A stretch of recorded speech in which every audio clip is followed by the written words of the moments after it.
Hello and welcome back to the podcast. I've got a brilliant guest joining me today. So he's one of the top sleep specialists in America with over 25 years experience helping people fix their sleep for better health, energy, and performance as well. He treated everyone from business professionals to elite athletes. And now he's here today to share some tips how to make you a better and more successful estate agent. So Dr. Bijoy John, thank you very much for coming on today. Great, Chris. Thanks for having me on your show. Like we're chatting before, I love the field of sleep medicine. That's my first passion. I love real estate. That's my second passion. So we are a good match, We're the right and slope, I'm we're the ready to right share show. everything. So, so talk me through. You are literally Mr. Sleep, and I've got so normally I would kind of look at this and I think, oh, let's what questions going to ask? But for today's podcast, I had so many questions I wanted to ask you, and then I said to my partner, I had a sleep specialist come on the podcast, and she was like, I've got even more questions. So let's start off with looking at how sleep impacts you when you're running your own business. Right. So sleep is a superpower, which we have, right? We are a supercharged computer, but it needs this little tweaking and its rest. So what people are doing today, the big mistake is people are trying to work hard and compromising on their sleep, whatever it is, work related. But I am of the opinion, it's backed by research, but if you sleep well, you can perform much better in a shorter period of time. So that's why. So when you're not sleeping well, you're grumpy, you're not in a good mood, your cognition is not great, you're likely to make errors. So if you are like, I had 8 hours of sleep last night, I'm ready. So I'm able to take better decision. I've already done my workout. I've done a lot of, different things already. That's because I slept better. So if I compromise last night, I won't have the energy, mindset, and the cognitive ability that your superpowered computer is potential of doing. So that's why I'm trying to get on air and everyone else to everybody to know how important sleep is. So how can that affect you? Let's say, for example, you're running a business and you're tired. Let's say, for example, you got less sleep, or you woke up in the night, or you've got young kids, or whatever it may be. How does that have a detriment on you? I mean, things like does your IQ drop when you're a bit more tired? Does it make you kind of less sharp? What's the issues you generally see with someone who is kind of not getting the correct amount of sleep for themselves? Correct. So the challenge here, Chris, is sleep problems don't hurt like a toothache, right? If you have a pain, you're going to address it. But this happens over a period of time. So if you're not slept well, and if you're awake for more than 14, 15 hours, or if you have a sleep deficit, it's almost like being legally drunk. So the your performance is like a person who's legally drunk. So your coordination is not better. Your thought process is not better. So what happens in our sleep? Whatever we are learned, whatever we are trying to do, your brain goes through the organization process and consolidation process of what we learned. Whatever, if you're taking a class or a coaching session, the brain reorganizes all that in REM sleep. So that's when all the structuring, it's all scattered, it all consolidates in the REM sleep. So once you miss that, your brain is still not, process the information correctly. So that's the danger of a poor sleep. And REM sleep is like the deep part of sleep, isn't it? We're not talking about the band here, hopefully. We're talking about that REM is the deep part of sleep where you gain that back into your life, or is that which bit is that? All right, so this is the big misconception, right? So the REM is the rapid eye movement sleep, right? So that's not actually very restful sleep. That's good for healing. I have a problem with my boss, all the conflict resolution and memory consolidation. Your brain is very active during that the process. So your eye muscles are moving. That's what's called the rapid eye movement sleep. So your breathing is shallow, your brain is active, and your muscles is paralyzed. But the sweet sleep that we need is the stage three of non-REM sleep. That's important. So that's why we need the cycles and stages to get sufficient amount of non-REM sleep and the REM sleep. REM sleep, it's about 25% of the night, and the non-REM sleep is 75% of the night. And within that, if you can get 25% of the stage three of non-REM sleep, that's where the sweetness, lies. And you mentioned cycles there, so I'm sure I've read somewhere or seen somewhere that there's like 45-minute cycles or an hour and a half cycle, something like that for kind of, if you wake up kind of between and mid one of those cycles, you're not your best sort of thing. Is that true? What's the sort of facts behind there? Correct. So there are cycles and stages. So the cycles are non-REM sleep and REM sleep. The stages are in non-REM sleep. There are like stage one, stage two, stage three, and the REM sleep, there is tonic and phasic. So you enter a sleep through non-REM sleep, and then in a 90 minutes, you go into REM sleep. So it's a 90-minute cycle. We have about 4 to 5 cycles, the whole night. And then within the cycles, there are like three stages in non-REM sleep and two stages in the REM sleep. Great question. And this is something my partner said to me a while ago, and I was skeptical at the time, but so I thought I'll ask an expert. Is there a difference between the amount a man should sleep compared to the amount a woman should sleep every day? Because my partner said to me, "Oh, you're a guy, you only need to sleep 8 hours a day. I apparently need to sleep for 10 hours a day." And I was like, that sounds like a good excuse to stay in bed. But is she right or is she wrong? I think she's right. Women need a little bit of extra sleep because they are the carriers of a lot of the burdens, like child rearing. And of course, a mother who's breastfeeding a child, she needs more sleep so that she can make the, hormones. So they need a little bit, not 2 hours, about 30 minutes more to accommodate for all the other burdens of the life they're carrying, especially raising children and that aspect. So they need a little bit more rest because they need a little bit more time to, have extra, go through some of the extra stages. She is correct. So, okay, well, I'll edit that bit out of the podcast then, with the bit where you said she's correct, just for future proof my family. So, talk to me through. So, you mentioned obviously how we're not our best selves when we've had a bad night's sleep. So, what's the connection between sort of poor sleep and mental health as well? Great question. So I can even quote, it's page 89 in my book. It's a vicious cycle. Poor sleep worsens anxiety and depression, and anxiety and depression worsens sleep. It's a vicious cycle. I get a lot of referrals from psychiatrists and psychologists for that very reason. So once by improving sleep, you become less anxious and less depressed. You're able to break that vicious cycle. See, for example, in our life, when we are faced with a problem, what do we tell ourselves? Let's sleep on it, right? Nobody says let's diet on it or work out on it. The sleep is a huge healing process. The conflict resolution that I was telling you, that happens in REM sleep, where we are able to relive the problems of our life, and the brain forms the resolution. So it's a huge relationship with mental health. They have a direct vicious cycle correlation. Hmm. And is there a correlation as well? I was reading there's a correlation between a lack of sleep and weight gain as well. So I presume that's a negative effect, as in the less you sleep, the more you gain weight, I presume. A great question. So they have a direct, they have a very direct relationship. So in today's world, as we know the importance of sleep, sleep is a foundation on which fitness and diet is built. The reason being, the more time you're awake, the more time you have time to eat, and the more grumpy and tired you are, you're going to reach for the high calorie poor food like the sodas and the chips, because you're just putting it, and eating that affects your sleep, right? That's number one. Number two, the ratio of ghrelin and leptin, these are the major hormones that control our appetite. So we need more of leptin because that lowers the appetite, and ghrelin increases our appetite. Poor sleepers have these ratios reversed, so they tend to gain weight. So by the fact that you are awake, you're likely to eat more. That's why the shift workers, especially night shift workers, they have more time. They are mostly eating, and they to stay awake, and they tend to gain more weight. And number two, by the fact that alteration of the diet controlling hormones. So it's a very, very direct correlation. And this is a purely off-script sort of personal question, if that's okay. So Yeah. I am not a dreamer in any way, shape, or form. So literally, when I get into bed at night, I would say I'm asleep within about 2 minutes. And between me going to bed and me waking up, there is nothing in my mind whatsoever. I can barely remember a dream I've had in my lifetime, sort of thing, which, whether that's sad or not, I don't know.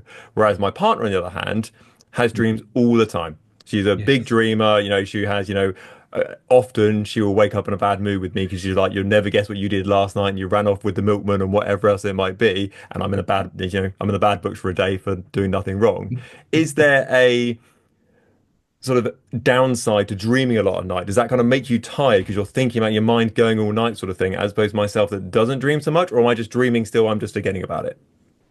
I mean, dreaming is like a spiritual experience, right? You dream actually more in the REM sleep. You dream in all stages of sleep, even in non-REM sleep, but you dream more in the REM sleep. But not dreaming means you're not getting more of the REM sleep. So you're not able to process any of the problems that you have in life. You're just dealing as is. So when you have a problem, just even before I said, remember, let's sleep on it.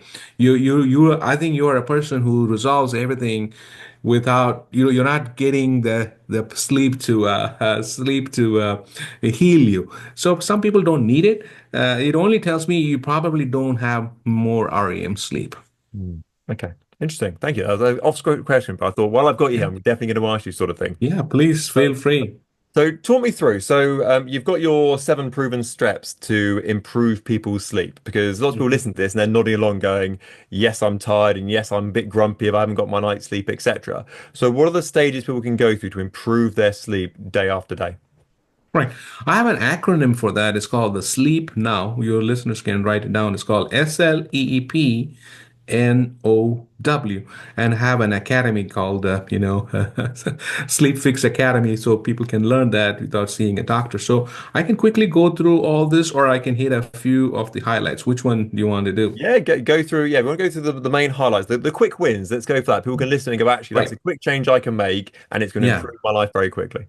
Very quickly. So I'm going to give the big three.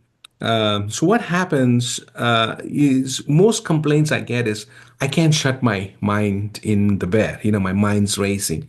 So what do I do? One of my strategies I do is tell people to worry outside in the outside of the bedroom. So you take a dedicated time between 6 p.m. and 8 p.m. to resolve whatever the problems that's facing you.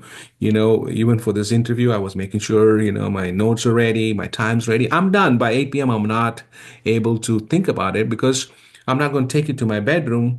So I write it down the things I cannot be successful. So I tell people to do that outside the bedroom. The next is the big thing, the electronics.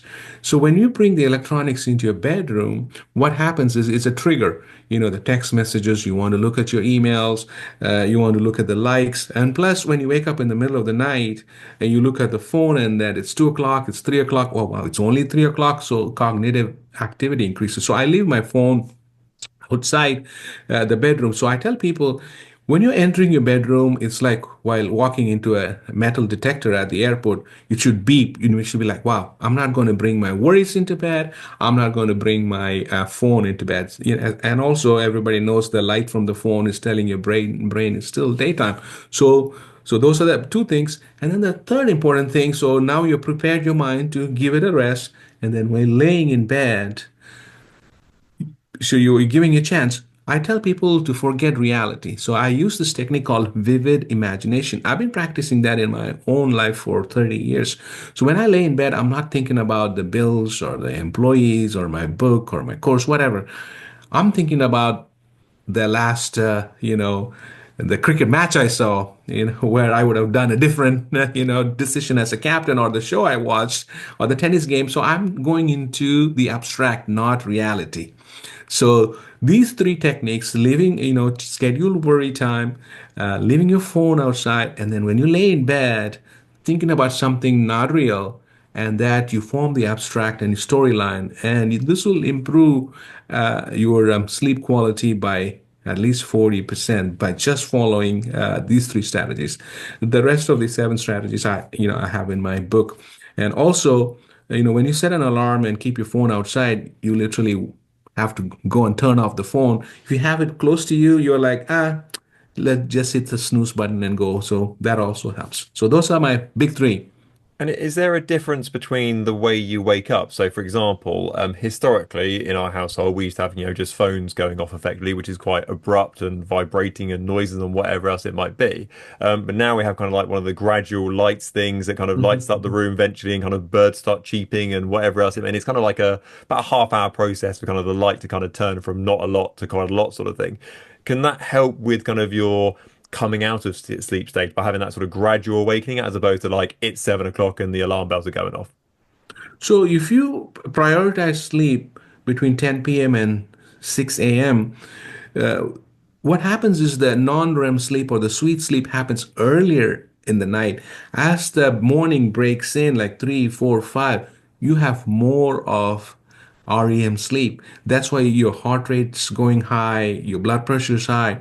And then when you wake up from that stage, that's not a good stage to wake up. That's why even when I tell people to take a nap, I don't tell them to make a nap more than 30 minutes because 45 minutes to 90 minutes you can get into the REM sleep.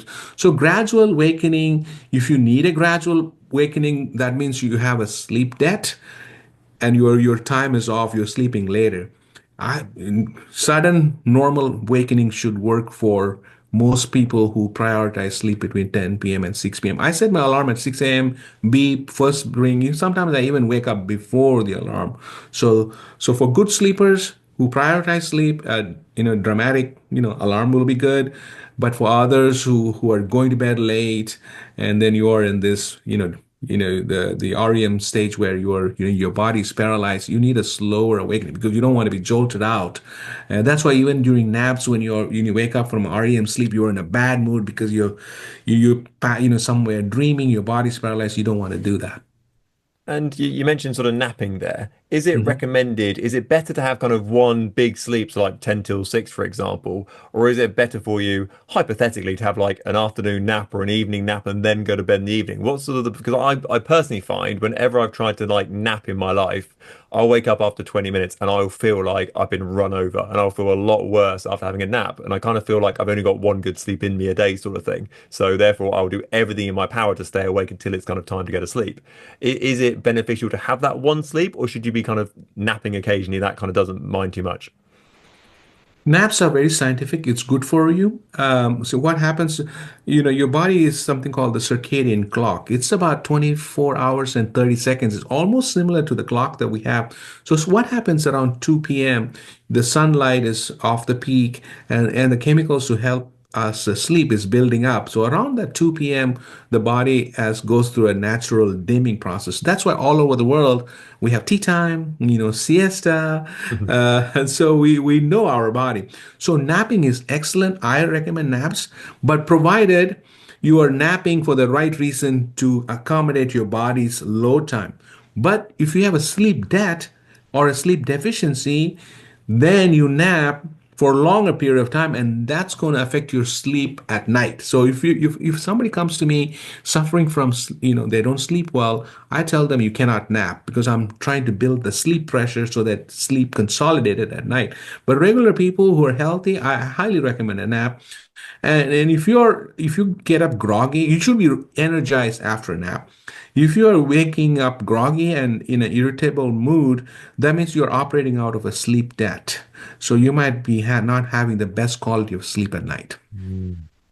I mean, I feel like I'm taking over with just my personal questions on the podcast, but I'm really enjoying it. It's so interesting to talk to you about it. So, Yes. okay, so I need to. So napping is okay. Just if you feel tired, you're not sleeping enough at night already. Effectively, no Correct. wonder, no wonder everyone avoids at conferences the post-lunch sort of 2 o'clock slot for the speaking gig. That's kind of known as sort of the time Exactly. between We're work all and clamoring for 7 a.m. or 7 p.m. That's where our body is at this peak, right? The chemicals to put us sleep is not there. The sun's out, and the same thing happens at 7 p.m. That's why, we never have meetings at a great point. And I'm actually trying to influence the sports people that a lot of games that are played around 2 p.m., you're not going to be productive. So I'm trying to change that things in the United States here.